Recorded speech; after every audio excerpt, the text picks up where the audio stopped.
اعوذ باللہ من الشیطان الرجیم بسم اللہ الرحمن الرحیم الحمد للہ رب العالمین والصلاة والسلام علی رسول اللہ الحمد للہ الذی ہدانا لہذا وما كنا لنہتدی لولا ان ہدانا اللہ صدق اللہ العظیم۔ آج سے انشاءاللہ تعالی اللہ کے فضل و کرم سے ہم سورۃ المائدہ کا آغاز کر رہے ہیں، اور انشاءاللہ اس سورت کو لفظ بلفظ ترجمہ اور آسان تفسیر کے ساتھ مستند احادیث اور عملی زندگی سے جوڑ کر سمجھیں گے، تاکہ قرآن صرف پڑھا نہ جائے بلکہ سمجھا بھی جائے۔ یہ سورت مدنی ہے، اس کا نام سورۃ المائدہ ہے، اور اسی کے اندر دسترخوان کا ذکر ہے، اور مائدہ دسترخوان کو ہی کہتے ہیں۔ هل يستطيع ربك ان ينزل علينا مائدة من السماء، جیسے اس آیت میں ذکر کیا، عیسائیوں نے کہا تھا کہ آپ کا رب استطاعت رکھتا ہے تو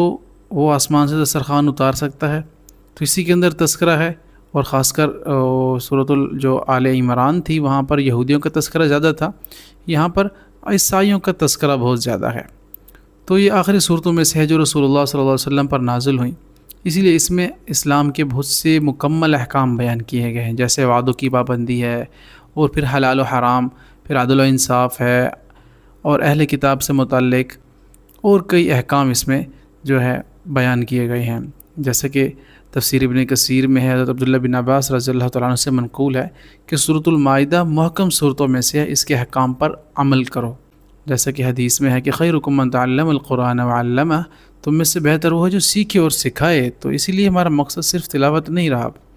بلکہ قرآن کو سمجھنا ہے اور سمجھانا ہے، اور اس پر عمل کرنا، اور پھر دوسروں تک پہنچانا بھی آپ کی ذمہ داری ہے۔ تو اس کورس میں خاص بات یہ ہے کہ ہم لفظ بلفظ ترجمہ اور آسان تفسیر،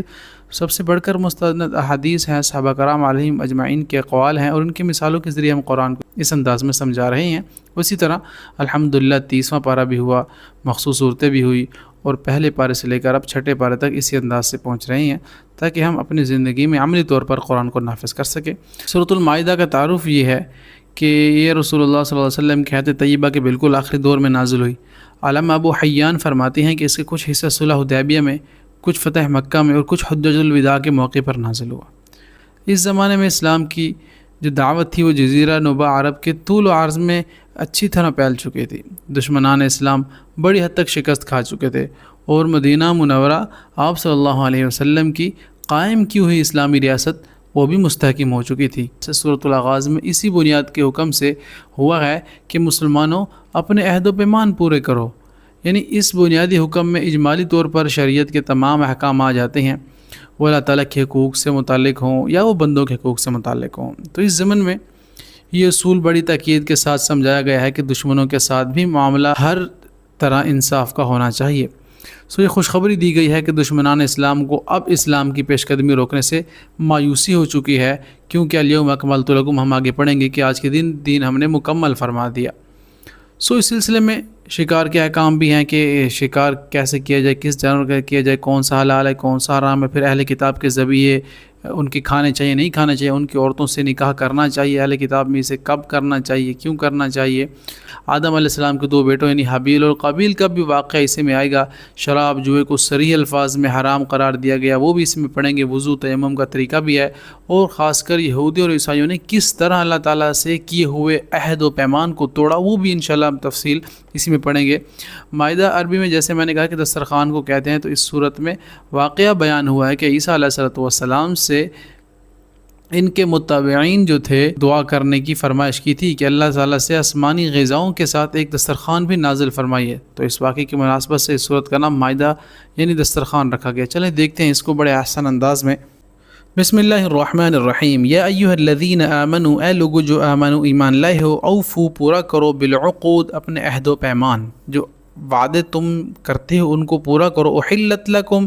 حلال کر دیے گئے ہیں، لکم تمہارے لیے، بہیمت الانعام چوپائے انعام مویشیوں کے تمہارے لیے حلال کر دی گئی ہیں، الا سوائے ان کے ما ان کے جو یتلا پڑھے جائیں گے یعنی تلاوت کی جائے علیکم تم پر، جن کا تمہیں کہا جا رہا ہے ان کے علاوہ باقی سارے تم پہ حلال ہیں، غیر محل الصید وانتم حرم، نہ حلال کرنے والے ہو صید شکار کو، وانتم جبکہ تم ہو حالت حرام میں،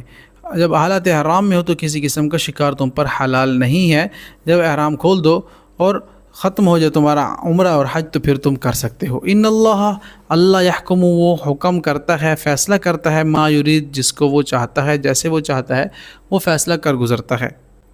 آگے اللہ تعالیٰ نے فرمایا یا ایھا الذین آمنوا، اے لوگو جو ایمان لائے ہو، لا تحلوا، نہ تم حلال کرو، شعائر اللہ، نشانیوں کو اللہ کی، ولا الشہر الحرام، اور نہ ماہ حرام کو، ولا الہدی، اور نہ قربانی کے جانور کو، ولا القلائد، نہ پٹے والے جانور کو، ولا، اور نہ آمین البیت، ارادہ کرنے والوں کو، البیت الحرام، بیت الحرام کا، یبتغون، چاہتے ہیں، فضل اللہ کا، یعنی اے ایمان والو نہ اللہ کی نشانیوں کی بے رحمتی کرو، نہ حرمت والے مہینے کی، نہ ان جانوروں کی جو قربانی کے لیے حرم لے جائیں، نہ ان پٹوں کی جو ان کے گلے میں پڑے ہوں، اور نہ ان لوگوں کی جو اللہ کا فضل اور اس کی رضا حاصل کرنے کی خاطر بیت الحرام کا ارادہ لے کر جا رہے ہوں۔ یعنی ان کو کہا گیا ہے کہ تم اللہ کی جو نشانیاں ہیں ان کی بے رحمتی نہ کرو، اور ان جانوروں کی جو مخصوص کر دیے گئے ہیں اور جن کی گلوں میں پٹے ڈالے گئے ہیں کہ یہ مخصوص ہیں، اور ان لوگوں کی جو اللہ کا فضل اور اس کی رضا حاصل کرنے کی خاطر بیت الحرام کا ارادہ لے کر جا رہے ہوں، فضلا من ربہم، اپنے رب کی طرف سے، اور رضوانا، اور رضامندی، ان کو کچھ بھی نہ کہو۔ وَإِذَا حَلَلْتُمْ، اور جب حلال ہو جاؤ تم، فَاصْطَادُوا، تو شکار کرو اگر تم چاہو، جب احرام ختم ہو جائے پابندی تو پھر تم چاہو تو شکار کر سکتے ہو۔ وَلَا يَجْرِمَنَّكُمْ، اور نہ آمادہ کرے تمہیں، شَنَآنُ، دشمنی، قوم، کسی قوم کی، ان صدوکم، انہوں نے روکا تمہیں، عن المسجد الحرام، مسجد حرام سے، ان تعتدوا، کہ تم زیادتی کرو۔ اللہ نے فرمایا کہ تمہیں کسی کی دشمنی اس بات پر آمادہ نہ کرے کہ انہوں نے تمہیں مسجد حرام سے روکا تھا، اب اس دشمنی کی بنا پر آپ اس قوم کو دشمنی کی بنا پر آپ بھی انہیں مسجد حرام سے روکیں، ایسا نہ کرو۔ وَتَعَاوَنُوا، اور تعاون کرو، عَلَى الْبِرِّ، نیکی پر، وَالتَّقْوَى، اور تقوی پر۔ سبحان اللہ، کتنا مساوات کا درس دیتا ہے اسلام۔ وہ جنہوں نے آپ کو روکا تھا لیکن آپ ان کو نہ روکیں۔ وَلَا تَعَاوَنُوا، اور نہ تم تعاون کرو، عَلَى گناہ پر، والعدوان، اور زیادتی پر۔ واتقوا اللہ، اور ڈرو اللہ سے، ان اللہ شدید العقاب، بے شک اللہ سزا دینے والا ہے۔ یعنی کیا مطلب کہ جب تم احرام کھول دو تو شکار کر سکتے ہو، اور کسی قوم کے ساتھ تمہاری یہ دشمنی کہ انہوں نے تمہیں مسجد حرام سے روکا تھا تو تم اسی بات پر آمادہ نہ کر کے تم ان پر زیادتی کرنے لگو، نہیں، ایسا نہیں کرنا چاہیے۔ اور نیکی اور تقوی میں ایک دوسرے کے ساتھ تعاون کرو، اور گناہ اور ظلم میں تعاون نہ کرو، اللہ سے ڈرتے رہو، بے شک اللہ بڑا سخت عذاب دینے والا ہے۔ تو صلح حدیبیہ کے واقعے میں مکہ مکرمہ کے کافروں نے رسول اللہ حرم میں داخل ہونے اور عمرہ کرنے سے روکا تھا، تو مسلمانوں کو طبعی طور پر اس واقعے پر سخت غم و غصہ تھا، اور یہ احتمال تھا کہ غم و غصہ کی وجہ سے کوئی مسلمان اپنے دشمن سے کوئی ایسی زیادتی نہ کر بیٹھے یا ایسی زیادتی کر بیٹھے جو شریعت کے خلاف ہو۔ تو اس آیت میں متنبہ کر دیا گیا ہے اسلام میں ہر چیز کی حدود مقرر ہے، اور دشمن کے ساتھ بھی کوئی بھی زیادتی کرنا جائز نہیں ہے۔ پھر یہاں پر اللہ تعالیٰ نے کچھ چیزیں جو حرام کی ہیں ان کے بارے میں کہا کہ حرمت علیکم، حرام کیا گیا ہے، علیکم، تم پر، المیتۃ، مردار، والدم، اور خون، ولحم الخنزیر، اور خنزیر کا لحم، گوشت کو کہتے ہیں خنزیر، خنزیر کا، وما اہل، اور جو پکارا جائے، اہل لغیر اللہ، غیر اللہ کے واسطے، جس پر غیر اللہ کا نام لیا گیا ہو وہ بھی تم پر حرام ہے، اللہ تعالیٰ فرما رہے ہیں۔ اور کچھ جانور ہیں اور ان کا گوشت بھی تم پر حرام ہے، جس طرح درندے ہیں، اور خاص کر خنزیر ہے۔ تو قرآن حدیث میں ہمیں پتہ چلتا ہے کہ رسول اللہ صلی اللہ علیہ وسلم نے فرمایا کہ 2 مردار حلال ہیں، وحلت لنا میتتان، الکسب والجراد، ایک مچھلی جو مردہ ہو، پانی سے باہر جو مر گئی، ایک وہ، اور دوسرے ٹڈی دل، یہ جو ٹڈے آتے ہیں نا دور سے، بڑی بڑی ہزاروں لاکھوں کی تعداد میں آتے ہیں، یہ اگر مردہ ہوں تو ان کا کھانا بھی جائز ہے، حلال ہیں یہ۔ تو بہرحال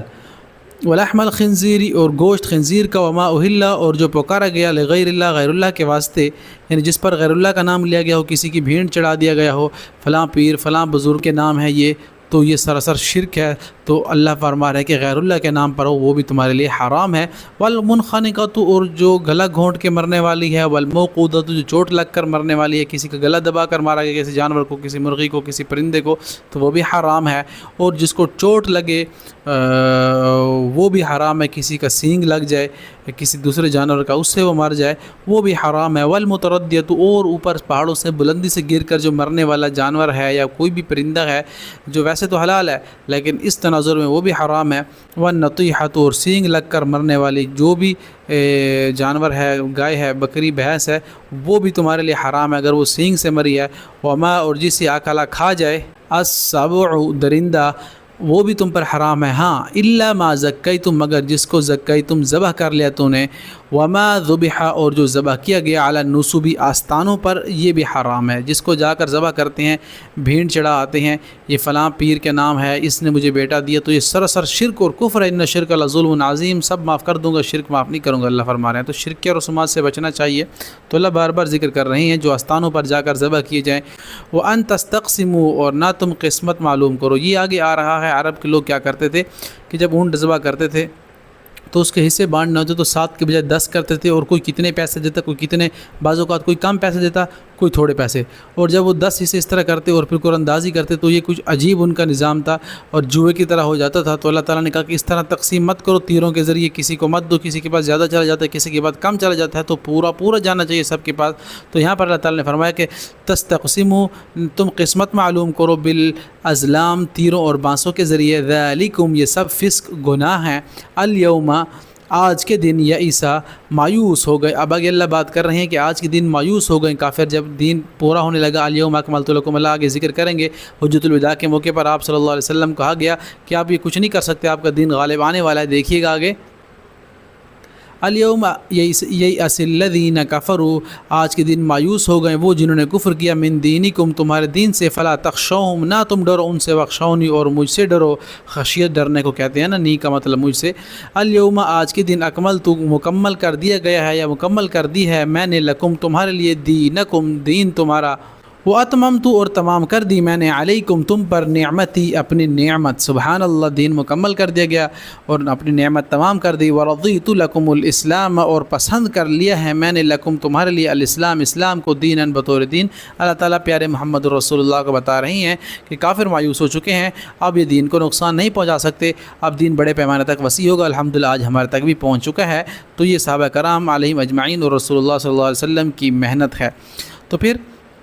کیا فرمایا کہ ورضیت لکم الاسلام دینا، ہم نے تمہارے لیے دین کو پسند کیا، اسلام کو پسند کیا بطور دین۔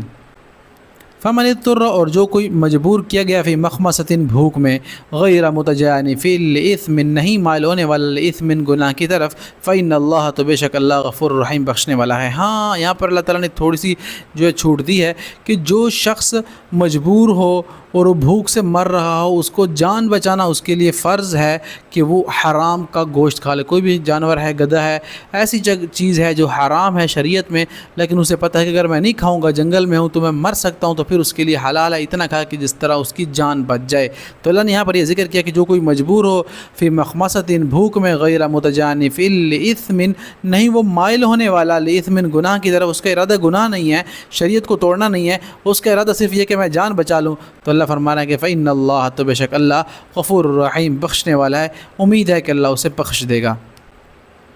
پھر آپ صلی اللہ علیہ وسلم سے کہا گیا کہ یسألونک وہ سوال کرتے ہیں آپ سے، ماذا احل لہم کہ کیا کچھ احل حلال کیا گیا ہے، لہم ان کے لیے، تو کہہ دیجئے اے نبی جی صلی اللہ علیہ وآلہ وسلم، قل کہہ دیجئے احل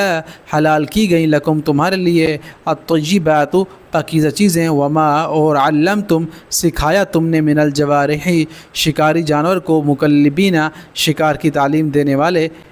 تعلمونہن تم تعلیم دیتے ہو انہیں، مما اس میں سے جو علمکم اللہ سکھایا تمہیں اللہ نے۔ اللہ تعالیٰ نے فرمایا کہ یہ آپ سے پوچھتے ہیں حلال چیز کے بارے میں کہ کیا چیز حلال ہے، تو تم فرما دو کہ انہیں پاکیزہ چیزیں حلال ہیں، اور وہ جن کو سکھایا تم نے، من الجوارح شکاری جانور کو، مکلبین شکار کی تعلیم دینے والے ہیں، ایسے جانور جن کو تم نے سکھایا ہے، تمہارے کہنے پر جا کر شکار کو پکڑ کر لے آتے ہیں اور تمہارے سامنے آ کر رکھ دیتے ہیں، اگر وہ زندہ شکار لے کر آتے ہیں اور کھاتے نہیں ہیں تو وہ تمہارے لیے حلال ہے، تم اس کو ذبح بھی کر سکتے ہو۔ اگر وہ لے آتے ہیں، مر جاتا ہے وہاں پر، اور وہ تمہارا سیکھا ہوا جانور ہے، تو وہ خود نہ کھائے تو پھر تمہارے لیے حلال ہے۔ جس طرح بعض ہوتے ہیں اور بعض کو آپ بھیج دیں کہ کبوتر کو پکڑ کے لے، تو بعض اوقات بعض کیا کرتا ہے کہ آپ کے پاس لے کر آتا ہے، خود نہیں کھاتا، اس کو منع کیا گیا۔ اس طرح کتا ہے، کتا شکاری کتے جو مخصوص ہوتے ہیں، ان کا بھی جو پکڑا ہوا جانور ہے، اگر وہ حلال جانور کو پکڑ کر آپ کے تک لے آتے ہیں تو وہ بھی حلال ہوگا، بے شک وہ زخمی ہو گیا ہو، لیکن یہ ضروری ہے کہ اس کو زخمی کرنا مقصود ہو، زخمی ہو، اس کا خون بہہ رہا ہو، جوارحی یعنی اس کے دانت اس کے اندر لگے ہوئے ہوں، تب وہ آپ کے لیے حلال ہوگا۔ اور ڈیٹیل بہت زیادہ تو ہم ڈیپتھ میں نہیں جاتے، لیکچر کافی لمبا ہو جائے گا، تو آپ مزید تفسیر میں پڑھ سکتے ہیں۔ تو اللہ فرما رہے ہیں کہ جو جانور شکار کر کے لائیں، مکلبینہ شکار کی تعلیم دے رہے ہیں، مکلبینہ کلب کہتے ہیں کتے کو، باریک کاف سے آتا ہے، تو یہ بھی مکلبینہ یعنی شکار کی تعلیم دینے والے ہوں۔ تو علمونا تو تم سکھاتے ہو انہیں، مما اس میں سے جو علمکم اللہ، اللہ نے سکھایا تمہیں، تو اس طریقے سے ان کو سکھاتے ہو اور وہ تمہارے لیے لے آتے ہیں، تو یہ بھی تمہارے لیے حلال ہے۔ فکلو تو کھاؤ، مما اس میں سے جو امسکنا وہ روک رکھیں، علیکم تم پر، یعنی وہ تمہارے لیے پکڑ کر لے کر آئیں تو تم ان کو کھا سکتے ہو۔ وذکروا اسم اللہ، اور ذکر کرو اسم اللہ، نام اللہ کا، علیہ اس پر، واتقوا اللہ اور ڈرو اللہ سے، ان اللہ سریع الحساب، اللہ جلد حساب لینے والا ہے۔ تو اس کو ذبح کرو اور اللہ کا نام لے کر اس کو ذبح کر کے کھا جاؤ۔ اللہ تعالیٰ فرما رہے ہیں کہ اللہ جلد ان چیزوں کو تم سے حساب لے گا، اللہ نے جو احکام دیے ہیں اس پر 100% عمل کرو۔ تو اس کی ڈیٹیل کے لیے آپ تفسیر کی کتب میں جائیں، یہاں پر ٹائم کم ہے اس لیے ہم اس کو جلدی لے کر چلیں گے۔ الیوم احل لکم الطیبات، آج کے دن احل حلال کر دی گئی ہیں تمہارے لیے طیبات پاکیزہ چیزیں، وطعام الذین کھانا ان چیزوں کا اوتوا الکتاب جو دیے گئے تھے اہل کتاب، حل لکم وہ حلال ہیں تمہارے لیے، تمہیں اہل کتاب کوئی چیز کوئی کھانا دے تو وہ تمہارے لیے حلال ہے، بے شک کہ وہ اہل کتاب ہی ہوں، عیسائی اور یہودی ہوں، وہ ان میں سے کوئی ایتھیسٹ ہے، کوئی ایسا نہ ہو جو عیسائی اور یہودی مذہب پہ یقین نہ رکھتا ہو تو اس کا کھانا تمہارے لیے حرام ہے۔ باقی جو اہل کتاب ہیں، جو اوریجنل اہل کتاب ہیں، ان کو اللہ تعالیٰ نے فرمایا کہ تمہارے لیے کھانا بھی حلال ہے اور ان کی عورتوں سے تم نکاح بھی کر سکتے ہو۔ وطعامکم اور کھانا تمہارا حل لہم حلال ہے ان کے لیے، تم ان کا کھا سکتے ہو، وہ تمہارا کھا سکتے ہیں۔ والمحصنات اور پاک دامن عورتیں من المؤمنات مومنوں میں سے، والمحصنات اور پاک دامن عورتیں من الذین ان میں سے جو اوتوا الکتاب دیے گئے اہل کتاب، مومنوں میں سے جس طرح پاک دامن عورتیں تمہارے لیے حلال ہیں تو ویسے ہی اہل کتاب میں سے جو پاک دامن عورتیں من قبلکم تم سے پہلے، اذا آتیتموہن اجورہن تو دے دو تم انہیں اجورہن اجر ان کے، تو ان کا تمہارے لیے حلال اور پاک ہونا ایک شرط یہ ہے کہ ان کو تم ان کے اجر اور حق مہر دو کر ان سے نکاح کرو اور پھر ان کو اپنے نکاح میں لے آؤ۔ اللہ فرما رہے ہیں ایسا نہ ہو کہ تم جو ہے صرف مزہ لینے کے لیے یا جنسی خواہش پوری کرنے کے لیے ان کو لے آؤ پھر چھوڑ دو، ایسا بالکل نہیں کرنا۔ اللہ فرما رہے ہیں اجورہن ان کو ان کے اجر دو، مہر دو، محسنین نکاح میں لانے والے ہو، غیر مسافحین نہ بدکاری کرنے والے ہو، نہ ٹشو کی طرح استعمال کر کے پھینک دینے والے ہو، ایسا ہرگز نہ کرو۔ نکاح کے لیے منکوحہ بنا کر عورت بنا کر آؤ، ولا متخذی اور نہ بنانے والے اخدان چھپے دوست، نہ تم چھپے دوستیاں رکھو۔ چھپے دوست girl friend boy fry culture تباہ کر چکا ہے پورے سٹرکچر کو، تو اتنا بڑا گناہ ہے، اللہ تعالیٰ یہاں پر بھی منع کر رہے ہیں کہ کوئی بھی کسی قسم کا غیر محرم سے تعلق نہیں ہونا چاہیے، کسی بنا پر بھی نہیں ہونا چاہیے، کسی کو بھی نہیں کہنا چاہیے کہ وہ میرا بھائی ہے، وہ میری بہن ہے، ہم صرف دین کی باتیں کرتے ہیں، اس سے بڑا فتنہ کوئی نہیں ہے، شیطان کا اس سے بڑا وار کوئی نہیں ہے۔ بہرحال اس طرف ہم جانا نہیں چاہتے، بہت ڈیٹیل ہے، سو کٹنگ دا شارٹ کہ کسی قسم کا کوئی ریلیشن نہیں رکھنا چاہیے کسی کو کسی اجنبی بہن سے یا اجنبی بھائی سے، اس کے اپنے بہنیں بھی ہوں گی، اس کے اپنے بھائی بھی ہوں گے، تو ان سے وہ اس طرح پیار سے اور محبت سے پیش ہے، نہ کہ کسی اجنبی بہن بھائی سے۔ تو بہرحال چھپے دوستیاں بنانا بھی بہت سخت گناہ ہے۔ ومن یکفر اور جو کوئی کفر کرے گا بالایمان ایمان کے ساتھ، فقط یقیناً تحقیق حبط عملہ ضائع ہو جائیں گے ان کے عمل، یہ چیزیں عمل ضائع کر دیتی ہیں جس پر اللہ نے حدیں لگائی ہوئی ہیں۔ فقد تو یقیناً تحقیق حبط ضائع ہو گیا عمل اس کا، وہو فی الآخرۃ من الخاسرین اور آخرت میں وہ خسارہ پانے والوں میں سے ہی ہوگا۔ آگے اللہ نے فرمایا یا ایھا الذین آمنوا اے لوگو جو ایمان لائے ہو، اذا قمتم تم کھڑے ہو جاؤ الی الصلاۃ نماز کی طرف، تو فغسلوا دھو لو، یعنی غسل سے ہے نا، غسل بھی کرتے ہیں تو دھو لیتے ہیں، تو یہاں پر 4 فرض وضو کے بتائے گئے ہیں، ذرا ڈیٹیل سے سنیے گا۔ فغسلوا تو دھو لو، وجوہکم اپنے چہروں کو، ایک کان کی دوسری کان کی لو تک، ماتھے سے تھوڑی تک، یہ ہمیں حدیث میں اس کی سنتیں مزید ملتی ہیں، تو یہاں پر فرائض بیان کیے گئے ہیں تو ہمیں اس کی حدیث میں تشریح ملتی ہے، تو آپ ڈیٹیل سے دیکھ سکتے ہیں۔ کیونکہ ہمارا دوسرا چینل جو وقاص دین گائیڈ ہے اس کے اوپر ہم وضو کا طریقہ، آداب اور سارے اسلامی اصول لے کر چل رہے ہیں، تو آپ اس کو وزٹ کر سکتے ہیں، وہ آپ کو مل جائے گا چینل وقاص دین گائیڈ کے نام سے، تو اس میں ہم ساری چیزیں الگ سے ڈسکس کر رہے ہیں، یہ سارے چھوٹے چھوٹے فروعی مسائل۔ تو وجوہکم، دھو لو اپنے چہروں کو، وایدیکم، اور اپنے ہاتھوں کو، ید ہاتھ کو کہتے ہیں نا، الی المرافق، کونیوں تک، یعنی بازو کو بھی دھو دو۔ تو پہلا فرض کیا ہوا کہ منہ دھو لو، دوسرا اپنے بازوؤں کو کونیوں سمیت دھو لو۔ وامسحوا، اور مسح کر لو، برؤوسکم، اپنے سروں کا، یہ ہو گیا تیسرا فرض۔ وارجلکم، اور اپنے پاؤں کو دھو لو، الی الکعبین، ٹخنوں تک، پاؤں کو دھو لو کہاں تک؟ الی الکعبین، ٹخنوں تک، ابھری ہوئی جگہوں تک، یہ جو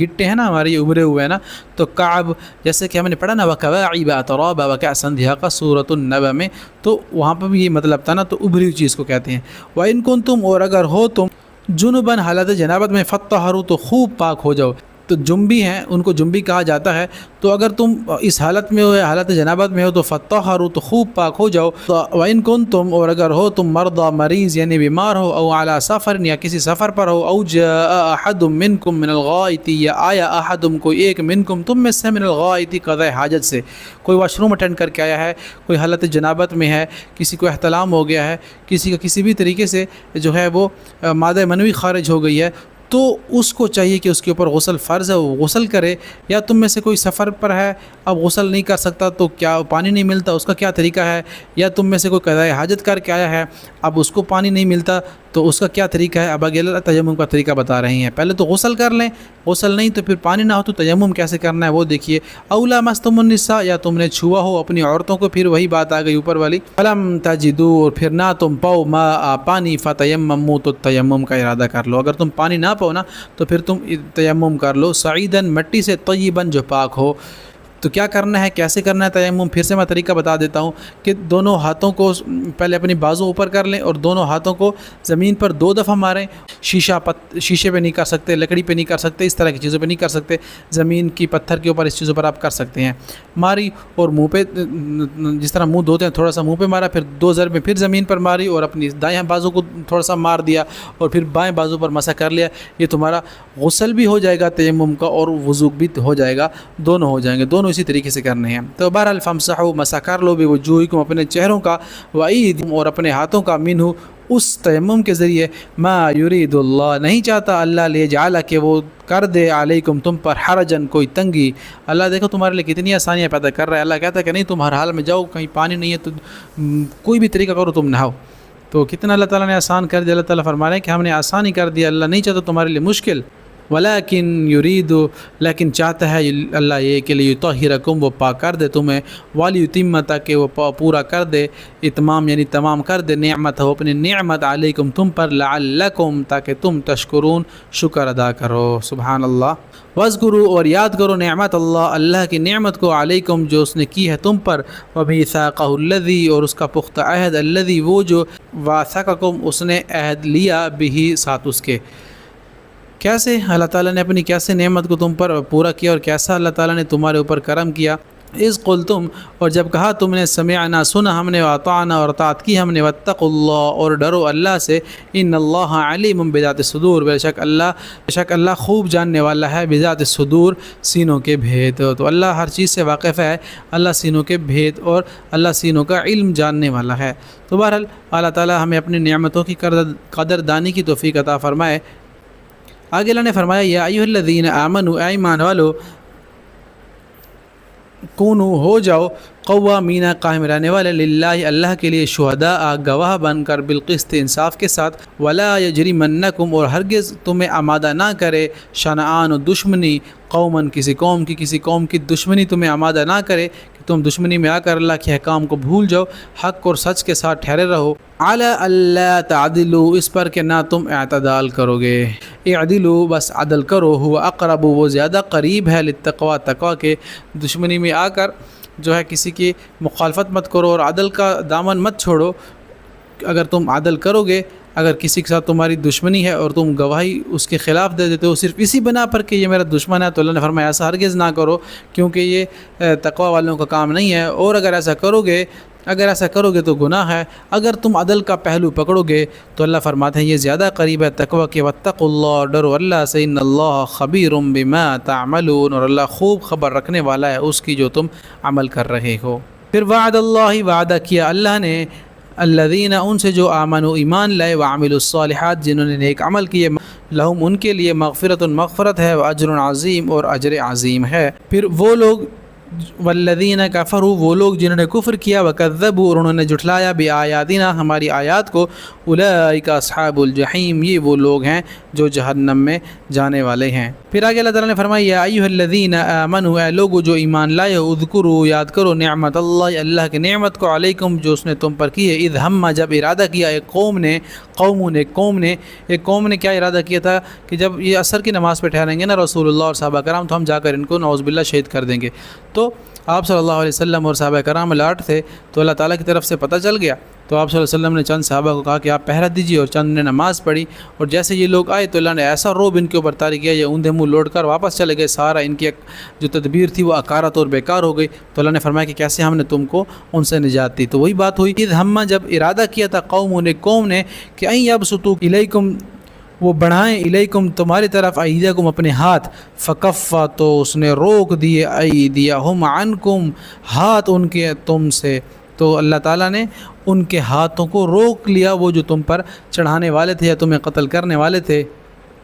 واتقوا اللہ اور اللہ سے ڈرتے رہو، فلیتوکل المتوکلون پس چاہیے کہ توکل کریں مومن اللہ تعالیٰ پر۔ تو سبحان اللہ، یہ ہمارے سورۃ المائدہ کا پہلا رکوع جو انتہائی جامع تھا، ہم نے کوشش کی ہے جلد از جلد اس کو کم وقت میں کمپلیٹ کر لیں۔ اللہ سے دعا ہے کہ اللہ تعالیٰ ہمیں اس کے اوپر سمجھ اور عمل کی توفیق عطا فرمائے، اور توفیق آگے پھیلانے کی بھی عطا فرمائے۔ واقول قولی ھذا واخر دعوانا ان الحمد للہ رب العالمین۔